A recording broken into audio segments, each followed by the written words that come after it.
अगर आपको कुछ बड़ा और हटके चाहिए तो उसके लिए जरूरी है कि आपकी सोच भी बड़ी हो, हटके हो। 94.3 माय एफएम से मैं हूँ विनी और चलो आज कुछ अच्छा सुनते हैं। सुनाती हूँ आपको एक परिवार की कहानी जहाँ पर काफी बुजुर्ग पिता थे जो कई दिनों से बीमार थे। माँ का बहुत समय पहले देहांत हो चुका था। 4 भाई थे। तबीयत खराब होते होते पिताजी उस स्थिति में पहुंच गए थे जहां अब शायद उन्हें लगने लगा था कि अब वो ज्यादा दिन नहीं रह पाएंगे।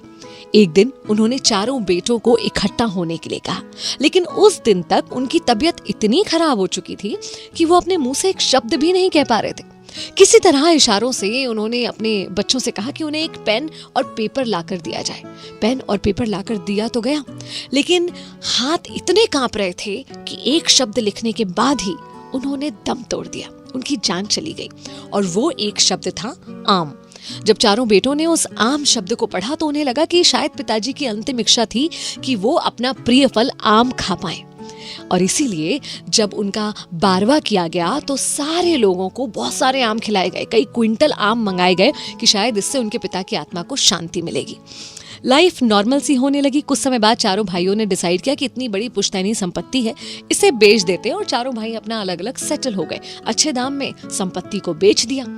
वहां पर एक बिल्डर ने बिल्डिंग बनाने का प्लान करा। जब बिल्डिंग का काम शुरू हुआ वहां के पेड़ वगैरह उखाड़े गए, और जब आम का पेड़ उखाड़ा गया तो मजदूरों की तो आंखें फटी रह गईं।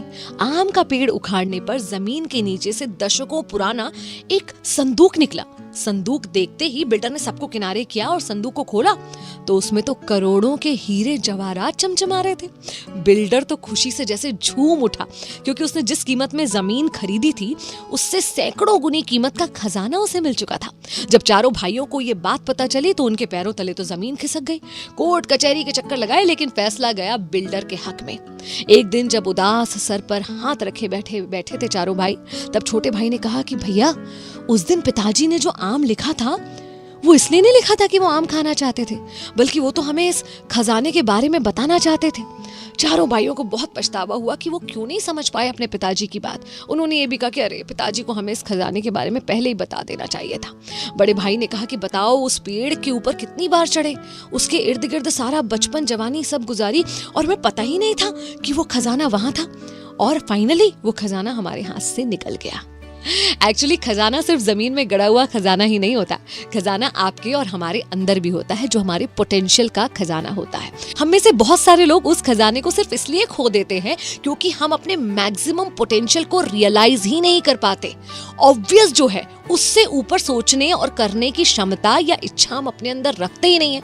पिताजी ने आम लिखा था तो सिंपली सोच लिया कि आम खाना है, ना उसके आगे कुछ सोचना है, ना आगे उसके कुछ करना है। बिल्कुल सादा जीवन बिता देना जैसे करोड़ों लोग बिताते। दुनिया में आओ, पढ़ाई लिखाई करो, नौकरी करो, परिवार बनाओ और उसके बाद दुनिया से चले जाओ। अरबों लोग यही कर रहे हैं। अगर आपको चाहिए कि कुछ हटकर मिल जाए तो उसके लिए कुछ हटके करना भी पड़ेगा।